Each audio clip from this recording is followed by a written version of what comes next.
오늘 장맛비가 내려서 아마 오시는 걸음들이 많이 불편했을 텐데 그래도 우리 주님 앞에 예배하러 나오신 여러분들 진심으로 환영합니다. 참으로 잘 오셨고요. 이 시간에 우리 주님의 은혜와 평안이, 주님의 위로가 가득한 시간이 되기를 진심으로 바랍니다. 우리 모두는 계속되는 공경 그리고 긴장의 시간들을 계속 보내고 있습니다. 언제까지 이렇게 될는지 아무도 알지 못합니다. 하지만 우리 모두는 같은 바람과 기대를 가지고 주님 앞에 나왔습니다. 이 코로나, 이 어려운 상황을 잘 극복해 가기를 바라는 마음이죠. 교회를 이루고 있는 저와 여러분이 이런 위기 가운데서 방향 감각을 잊어버리지 않고 회복을 준비하며 나아가기를 바라는 마음 역시 모두 같을 것입니다. 우리의 가정과 일터가 또 우리의 자녀들의 학교 생활이 일상적인 생활로 회복되기를 바라는 마음 또한 우리 모두 같을 것입니다. 우리 가운데 그 어느 누구도 지금 우리가 처해진 이 상황보다 더 위험한 상황에 빠지기를 바라지 않을 것이에요. 우리가 이번 주, 지난 주간이죠. 지난 주간 계속해서 에스라 말씀을 함께 읽어봤습니다. 10장으로 되어 있는데 이 성경을 보면 우리가 처해진 이 상황과는 구체적으로는 달라요. 하지만 우리의 상황을 빗대어 볼 수 있는 그런 내용들이 잘 소개가 되고 있습니다. 우리가 지난 주일에 함께 살폈던 내용은 이스라엘 백성들이 바벨론 70년 포로 생활을 마치고 첫 번째 귀환했을 때 우리가 그 이야기를 좀 살펴보았습니다. 그때의 중심적인 인물이 수룹바벨이라고 하는 사람이었습니다. 그리고서 무너진 성전의 기초를 다시 놓는 모습을 우리가 살펴보았어요. 오늘 우리가 읽은 말씀의 내용은 시기적으로는 2차 귀환이 이루어지게 된 다음에 어떠한 일들이 있었는가에 대한 내용을 우리가 보게 됩니다. 2차 귀환을 하게 될 때 가장 중심적인 인물은 에스라라고 하는 사람입니다. 이미 이스라엘 백성들의 첫 번째 귀환한 사람들에 의해서 성전은 이미 완공이 되어져 있는 상태였습니다.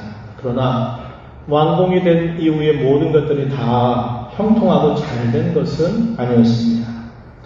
또다시 더 큰 위기 앞에 그들이 놓이게 된 것입니다. 그때 과연 무슨 일들이 있었는가 하는 것을 오늘 우리 함께 살펴보려고 합니다. 먼저 우리가 생각하는 첫 번째 내용은 뭐냐면 에스라가 당면한 큰 위기가 무엇인가 하는 내용을 먼저 함께 생각해 보겠습니다.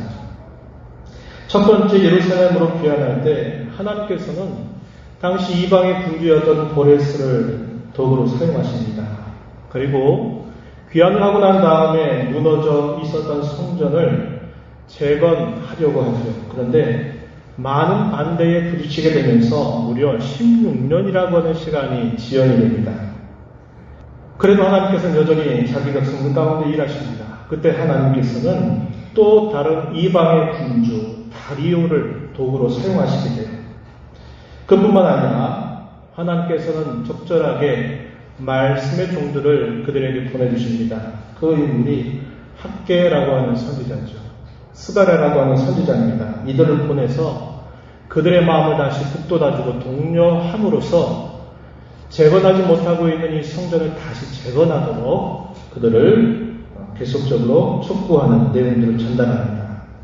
그뿐만 아니라 당시에 이 수룹바벨 그리고 대제사장이었던 예수와 그를 독려하고 이스라엘 백성들을 독려해서 성전을 건축하라고 하는 명령을 내려주시요. 그리고는 하나님께서 약속하시기를 내가 너희와 함께해서 이 일들이 완공이 되도록 하겠다 이렇게 약속을 해주시게 됩니다.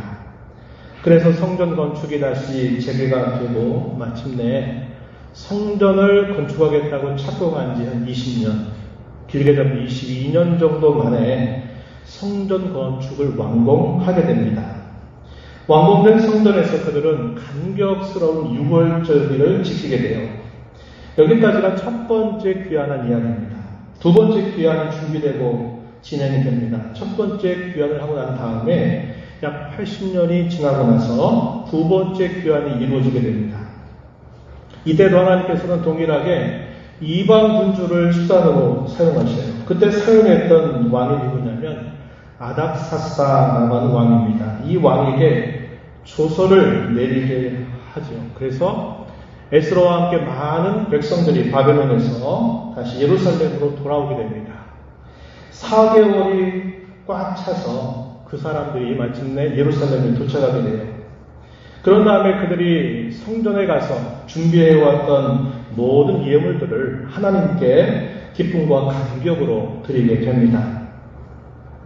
그럼 이 에스라는 어떤 인물이었을까요? 이 에스라는 이방 땅을 살고 있었지만 그는 이방 땅에서 하나님의 백성으로 사는 사람이었음을 우리가 알게 됩니다. 에스라는 바벨론에 살지만 거기에서도 그는 하나님의 백성으로 살기를 힘썼던 사람인데 그의 출신에 대해서는 제사장 가문 사람이었다고 알려주고 그는 율법의 학자라고 알려줍니다. 하나님은 그 에스라의 마음을 움직이셨습니다. 그리고 두 번째 이스라엘 백성들이 예루살렘으로 귀환하게 될 때 그를 지도자로 세우시게 돼요. 바벨론 떠서 예루살렘으로 도착하기 전부터 하나님께서는 이 에스라에게 이러한 결심을 하도록 이끌어 주십니다. 에스라는 하나님 앞에 헌신을 다짐하고 결심을 하게 돼요. 에스라 7장 10절 말씀에 보면은 이런 말씀이 주어집니다. 그간 결심의 내용이 무엇이었는가 소개해드리는데요. 에스라가 여호와의 율법을 연구하여 준행하며 율법과 규례를 이스라엘에게 가르치기를 결심하였었더라 이렇게 말합니다. 그는 바벨론을 떠나서 이 예루살렘에 도착하기 전부터 그의 마음속에는 불붙는 열정이 있었어요. 그 열정이 뭐냐? 하나님께서 나를 예루살렘으로 인도하시게 됐을 때 나는 이 일을 위해서 나는 내 남은 생애를 다 불사르겠다라고 하는 결심을 한 겁니다. 그 내용이 하나님의 율법을 연구하겠다. 하나님의 뜻을 깊이 살펴보겠다 하는 다짐이고 그 말씀의 내용을 자기 자신이 먼저 준행하겠다라고 하는 결심입니다. 그 말씀의 뜻을 따라 내가 먼저 순종하겠다라는 결심을 했고요. 그리고서는 세 번째는 어떤 결심을 다짐하냐면 내가 이 하나님의 말씀을 이스라엘 백성들에게 내가 가르치겠다라고 하는 다짐을 하게 됩니다. 에스라 하나님께서 자기를 세워서 예루살렘으로 귀환하게 하신 목적이 무엇인가를 바로 알았습니다. 그것은 그 오랜 세월 동안 바벨론 땅에 살면서 자신들이 과연 누구인지를 분명하게 깨우치는 일, 오랜 세월 동안 이방 땅에 살면서 무너져 내려있는 그들의 신앙을 다시 재건하는 그 일을 위해서 하나님이 자신을 세워서 예루살렘으로 오게 했다고 그는 확신했던 겁니다. 아까 말씀드렸던 것처럼 첫 번째로 귀환한 이스라엘 백성들이 여러 우여곡절을 겪으면서 성전이 완공이 됐어요. 외적인 성전은 다 완공이 되어 있었다는 겁니다. 그러나 그들에게 더 필요했던 것은 뭐냐면 그들의 내면적인 신앙이 회복되고 재건되는 일들이 필요했다는 것이죠. 에스더는 내가 이 일을 위해서 내 남은 생애를 주께 드리겠다 다짐을 하고 마침내 이 예루살렘에 오게 된 것입니다. 예루살렘에 온 지 얼마 되지 않는데 큰 위기가 또 한 번 닥치게 됩니다. 그것이 뭐냐면 큰 범죄 사건이 에스라에게 보고가 된 사실입니다. 에스라서 9장 1절과 2절 말씀 여러분 눈으로 잠깐 보시면 이렇게 말합니다. 이 일 후에 이 말은 그렇게 오랜 시간이 되지 않았다는 거예요. 두 번째로 귀환한 이스라엘 백성들의 거주하게 된 지 얼마 되지 않았을 때 방백들, 백성의 지도자들이 에스라에게 찾아와서 이렇게 말합니다. 이스라엘 백성과 제사장들과 레위 사람들이 이 땅 백성들에게서 떠나지 않습니다. 이런 보고를 내려요. 그리고 그 땅에 살고 있는 백성들과 더불어 가증한 일을 행하여 그들의 딸을 맞이하여 아내와 며느리를 삼아 거룩한 자손이 그 지방 사람들과 서로 섞이게 하는데 이 일에 방백들, 지도자들과 고관들이 더욱 으뜸이 되었다라고 하는 보고를 에스라에게 하게 됩니다. 충격적인 일이었던 거예요. 당시 이 지도자들과 백성들이 으뜸이 돼서 범한 그 가증한 죄에 대해서 우리가 이거 주님 말씀의 내용을 정리해보면 간단하게 말하면 통혼을 했다 이 말입니다. 이스라엘 백성들이 그 땅에 살고 있는 이방의 족속들과 결혼을 하면서 섞이게 되었다는 겁니다. 오늘날 우리가 이 말씀을 보면은 좀 이해하기가 어렵고 생소하죠. 이 말을 가지고 오늘날 국제결혼을 하면 안 된다 이 말인가. 또 작게는 믿지 않는 사람과는 절대로 결혼하지 말라는 그런 말인가. 우리가 이렇게 받아들일 수도 있는 표현이에요. 물론 그렇게 믿지 않는 사람들과 결혼하는 것은 하나님의 뜻이 아닌 것은 분명합니다. 오늘날 이런 일들이 흔히 있는데 이런 걸 가지고 왜 이걸 가증한 죄라고 여기는지, 이걸 왜 큰 죄라고 여기는지, 왜 이스라엘 백성들이 큰 위기 앞에 이렇게 놓이게 되었다고 말하는지 좀 이해하기가 어려울 수 있다는 겁니다. 그런데 우리가 당시를 생각해보면 통혼은 그 자체만이 아니라 그 통혼이 결국은 가져다주는 결과를 보게 되면 이게 무서운 결과를 가져다 준다는 거예요. 통혼을 하게 되면은 그 당시에 이방의 종교 그리고 이방의 문화와 어쩔 수 없이 맞닥뜨리게 되면서 그거하고 섞이게 되는 겁니다. 그리고 우리가 좋은 일보다 나쁜 쪽에 영향을 많이 받는 것처럼 그 이방의 종교와 그 이방의 풍습, 이방의 문화들이 하나님 백성들에게 젖어들기 시작하면 그것이 결국 그들의 신앙을 오염시켜버리고 그 신앙으로부터 부패하게 만든 일들이 따라오게 되는 겁니다. 결국은 우상 숭배에 빠지게 만드는 것이죠. 그럼 그뿐만이 아닙니다. 하나님을 섬기던 그 백성들의 신앙이 무너져 내리면 또 따라온 게 뭐냐면 그 사회가 붕괴되어 버리는 일이 생겨요. 정의와 공평이라고 하는 것이 중요한 가치가 되지 않습니다. 무질서한 그런 사회로 가게 되면서 힘의 논리 아래 모든 것들이 다 결정되어 버리는 일들이 따라오게 돼요. 그러면 그 결과가 결국 어떻게 될까요? 패망이라고 하는 것으로 가게 된다는 것입니다. 그렇기 때문에 그 옛날에 이스라엘 백성들이 가나안 땅에 들어가기 전에 모세는 가나안 땅을 앞둔 이스라엘 백성들을 향해서 엄숙하게 경고했던 겁니다. 그게 뭐냐? 거기 가서 반드시 이방 사람들과 통혼하지 말아라. 그들과 함께 교제하는 일들을 하지 말아라. 그들을 다 진멸해라. 이렇게 말을 하게 됐던 겁니다. 그러고 난 다음에 시간이 많이 흘러갔죠. 이스라엘 나라가 하나의 통일왕국이었다가 이 나라가 두동강으로 분리되어 버려요. 남쪽, 북쪽으로 갈라졌을 때 이 분열된 이 두 나라가 역사적으로 결국 패망이라고 하는 걸 맞게 된 그 시작점도 거기에 바로 여기 있다는 겁니다. 이방의 종교와 이방의 문화 섞이게 되면서 자신들이 하나님을 섬기는 그 순수한 신앙으로부터 부패하게 되고, 그래서 결국은 나중에는 걷잡을 수 없이 우상 숭배에 빠져버리게 되는 일이 되고, 사회는 사회대로 도덕적으로 윤리적으로 타락해서 의라고 하는 것, 공평이라고 하는 것 다 사라져버리게 되면서 결국은 이방 나라에 의해서 패망당해서 포로로 끌려가게 되는 일들이 있었다고 하는 겁니다. 그러하기에 그 통혼이라고 하는 것은 처음부터 그런 모든 죄와 부패와 그 결과를 아시기 때문에 하나님은 그들로 하여금 절대로 그 시작점에 그런 일을 하지 말라고 경고하고 또 이야기를 했던 겁니다. 그런데 안타깝게도 에스라가 그 이스라엘 백성들을 데리고 귀환한 지 얼마 되지 않았는데 그 소식이 에스라에게 보고가 된 것이고, 그 일에 앞장서고 있는 사람이 누구냐 했더니 방백들이고 거관들이 그 일에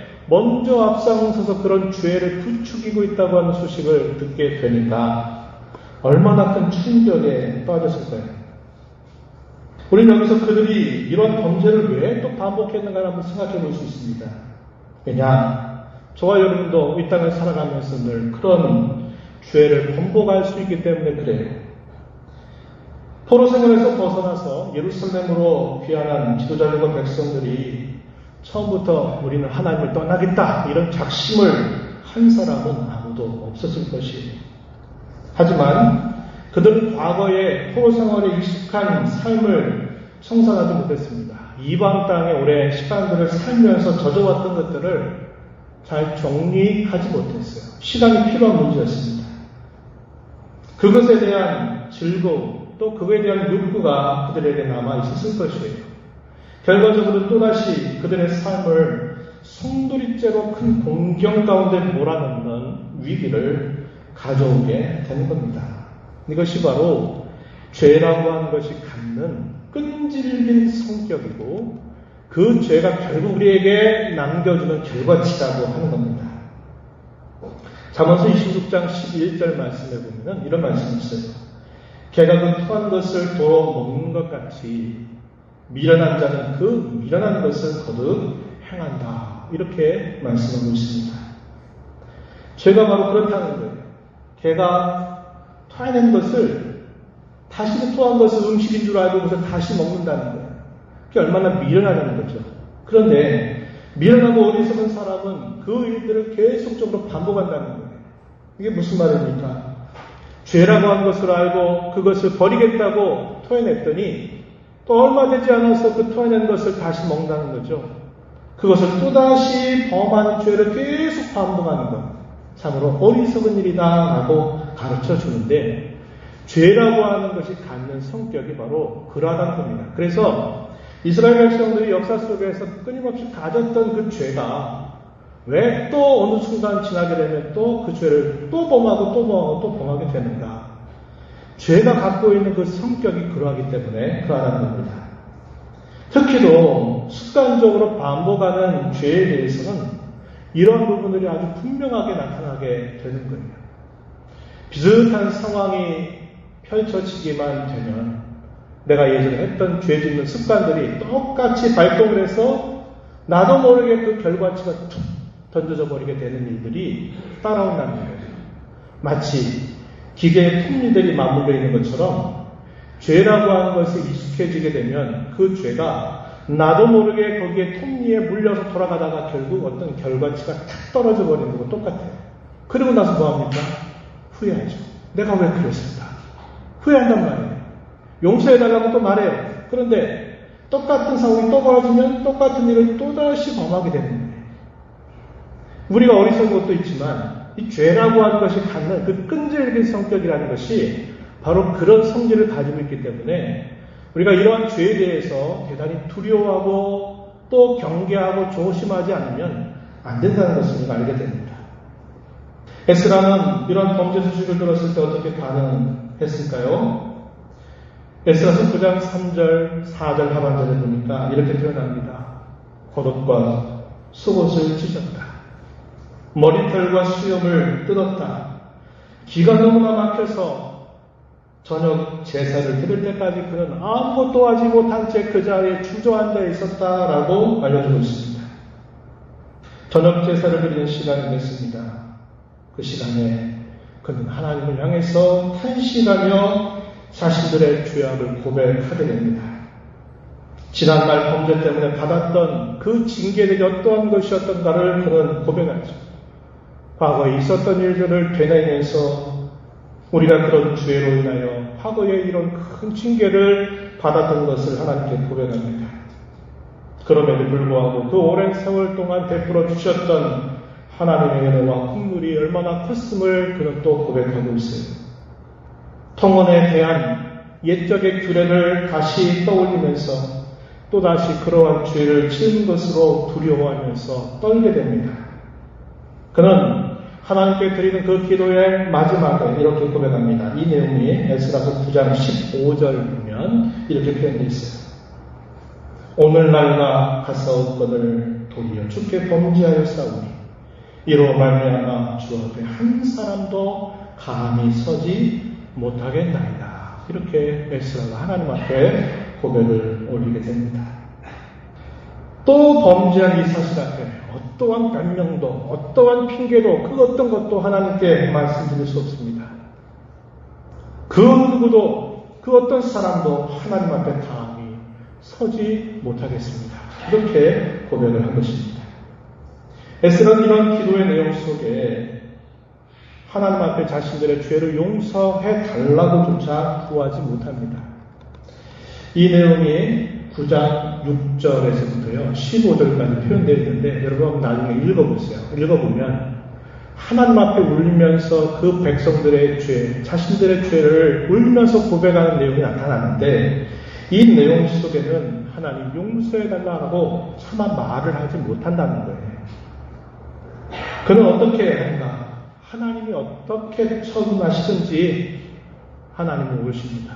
우리는 아무런 말을 할 수가 없습니다. 라고 이렇게 고백하는 거예요. 하나님께 용서해달라고 자꾸 구하지 못한 채 하나님의 처분에 온전히 맡길 수밖에 없는 그런 처절한 상태를 에스라는 하나님 앞에 고백을 했습니다.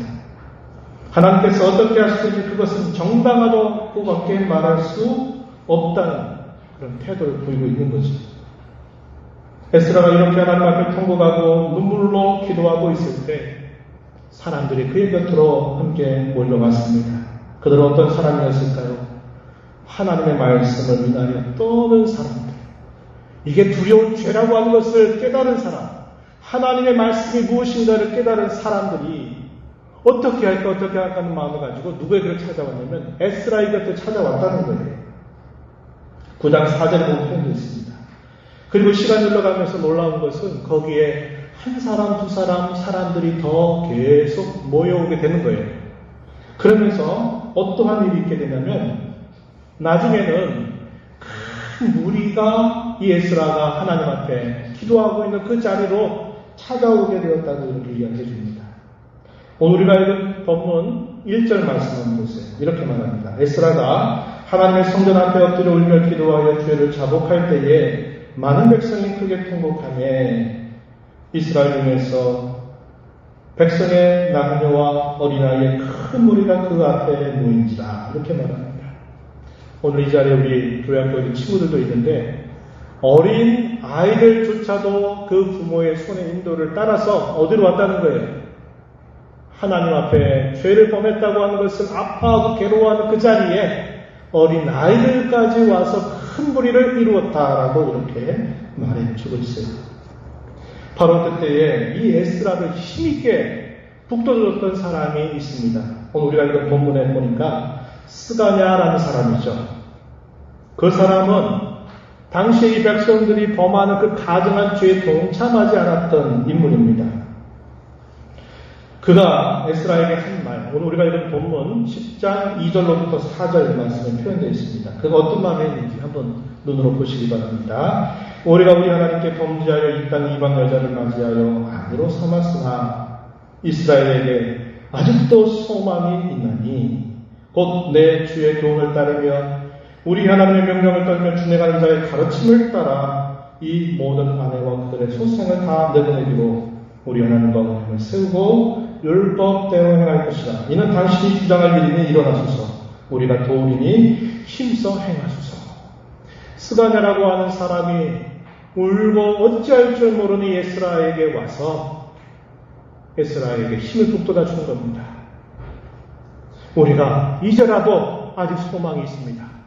소망이 있으니 당신께서 앞장서셔야만 됩니다. 내가 힘껏 함께 돕도록 하겠습니다. 이렇게 말을 하는 내용이 나타나고 있다는 겁니다. 이런 일과 함께 놀라운 일이 일어나게 됐어요. 어떤 일이 일어났느냐? 당시에 예루살렘에 귀환한 모든 백성들이 이 회개에 다 동참하게 되는 기적 같은 일이 일어나게 되었습니다.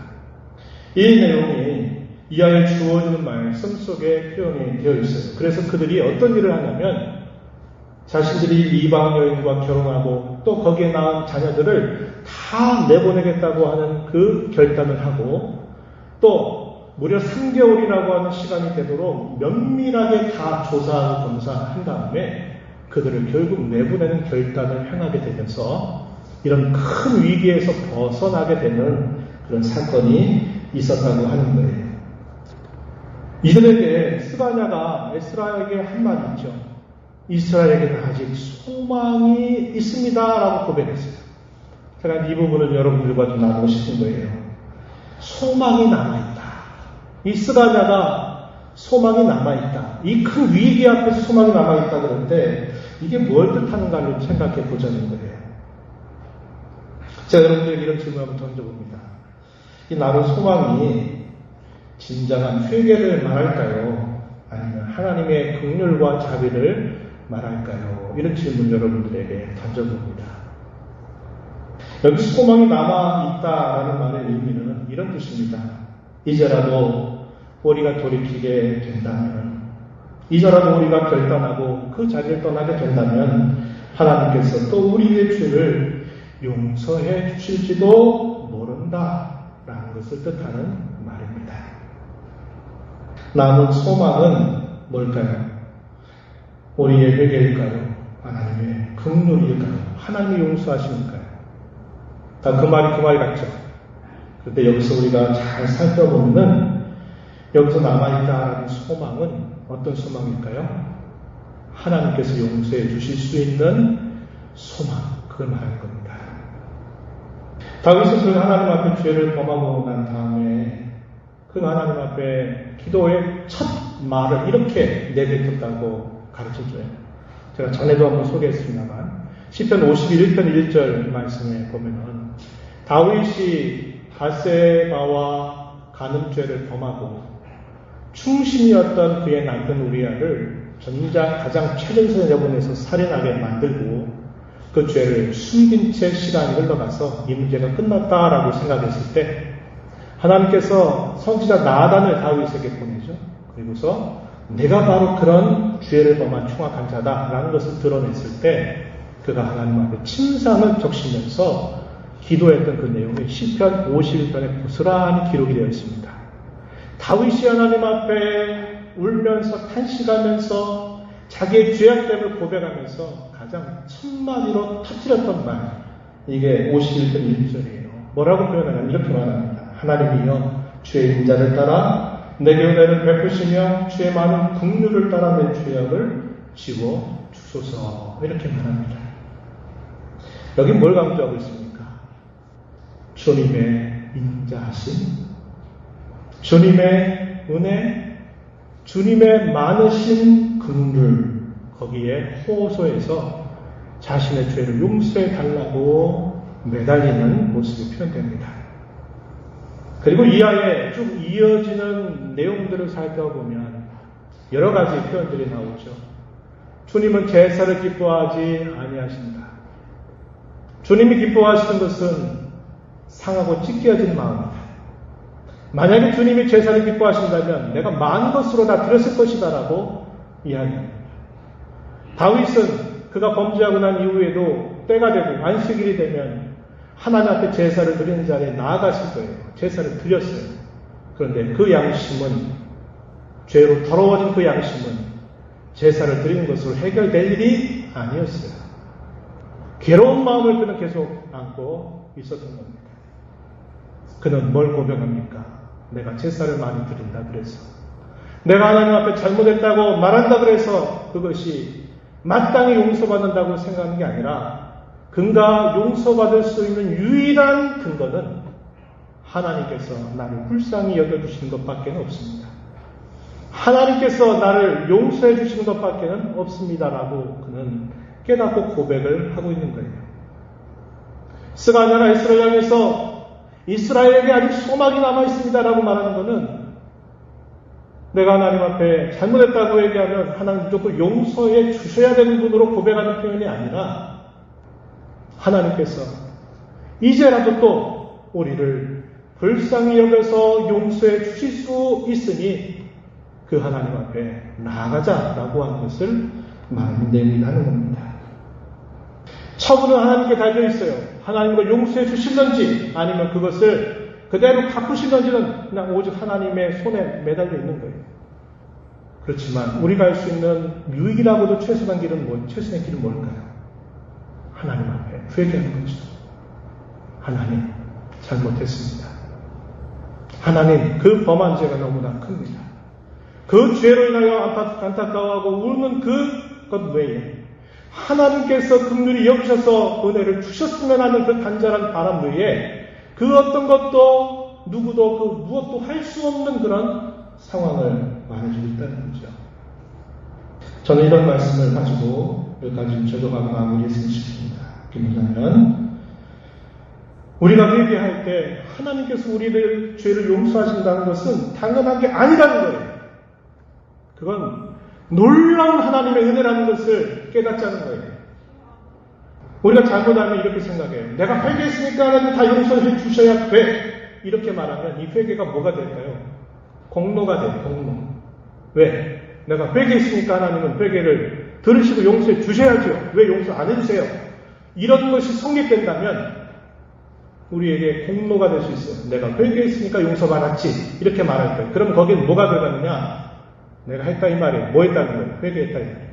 내가 남들이 하지 않는 회개를 했고 금식했고 물었고 통곡했고 용서를 빌었기 때문에 하나님이 나를 내 죄를 용서해 주셨지. 이렇게 말하게 돼요. 그럼 그 마음 속에는 교만한 마음이 움터져요. 싹이 움터난다 이 말이에요. 왜? 내가 한 게 있으니까. 회개하는 것은 결코 우리의 공로가 아니에요. 만약 회개가 공로가 된다면 회개하기만 하면 다 용서해 주셔야만 되는 거죠. 예를 하나 들어보면 그런 거예요. 내가 어떤 사람에게 아주 큰 잘못을 했어요. 잘못한 사람에게 찾아가서 내가 잘못했다. 그거 좀 봐줘라. 내가 이렇게 말만 하면 그 사람이 그거 듣고 그래 없었던 일로 해줄게. 괜찮아. 아무렇지도 않아. 반드시 이렇게 해줘야만 됩니까? 아니에요. 그 사람이 듣고서 그렇게 해줄 수도 있고 아니야. 난 그것으로 나는 그렇게 해줄 수 없어. 난 너무 받은 상처가 너무 커. 난 너무 아파. 그 정도 가지고 나한테 해달라고? 나 그렇게 받을 수 없어. 라고 거절할 수도 있는 거예요. 이스라엘 민족의 역사는 반응의 역사였습니다. 불신앙과 불순종의 역사였어요. 불신실함의 역사였어요. 이스라엘의 역사가 그러하고 오늘 저와 여러분의 삶을 살아온 우리의 삶의 흔적이 그러합니다. 그렇게도 많은 범죄를 저질러 왔음에도 불구하고 오늘 우리가 이렇게 살아 숨쉬고 있다는 사실, 우리가 지금 이 자리에 있다고 하는 사실, 이제까지 용서받고 또 용서받고 또 용서받을 수 있었다는 것은 놀라운 하나님의 은혜이지 우리가 그걸 받을 만한 권리와 자격이 있어서 그런 것이 아니라는 것을 반드시 기억해야 합니다. 다윗은 범죄 이후에 자신의 죄가 항상 자기 앞에 놓여있다고 고백했습니다. 시편 50편 3절에 이렇게 말했어요. 물은 나는 내 죄가를 아오니 죄가 항상 내 앞에 있습니다. 라고 고백하며 그의 괴로운 마음을 토로했습니다. 그는 죄를 용서받는 것이 얼마나 큰 기쁨인가를 그는 이렇게 노래했어요. 시편 32편에 가서 이렇게 말합니다. 1절 2절에 보면 허물의 사함을 받고 자신의 죄가 가리는 자는 복이 있도다. 2절에 마음에 간사함이 없고 여호와께 정죄를 당하지 아니하는 자는 복이 있도다. 32편 5절 가면 이렇게 말해요. 내가 이르기를 내 허물을 여호와께 자복하리라고 하고 주께 내 죄를 아뢰고 내 죄악을 숨기지 아니하였더니 곧 주께서 내 죄악을 사하셨나이다. 이렇게 그는 고백합니다. 허물의 사함을 받고 자기의 죄가 가려진 사람, 행복한 사람이다. 복된 사람이다. 라고 그는 고백해요. 자신이 그러한 용서의 기쁨을 누려봤기 때문에 그래요. 이 말 속에는 어떤 뜻이 담기는 걸까요? 내가 회개했으니까, 참됐다고 말하니까 하나님 다시 원점으로 돌려주셔야만 되죠. 이렇게 말하는 게 아니에요. 나는 그렇게 구할 수도 없고 자격도 없는데 하나님께서 또 나에게 내 이러한 처절함을 살펴보시고 나에게 그 많으신 은혜를 베풀어 주어서 내가 또다시 이렇게 하나님 앞에 설 수 있는 자가 되었다. 이것처럼 행복한 일이 어디 있냐? 이렇게 복된 사람이 과연 세상에 어디 있느냐라고 다윗은 노래하고 부르짖고 있는 것이죠. 이게 우리가 만나야 가져야 할 태도입니다. 그런데도 하나님 어떤 분이세요? 하나님은 이렇게 약속하셨어요.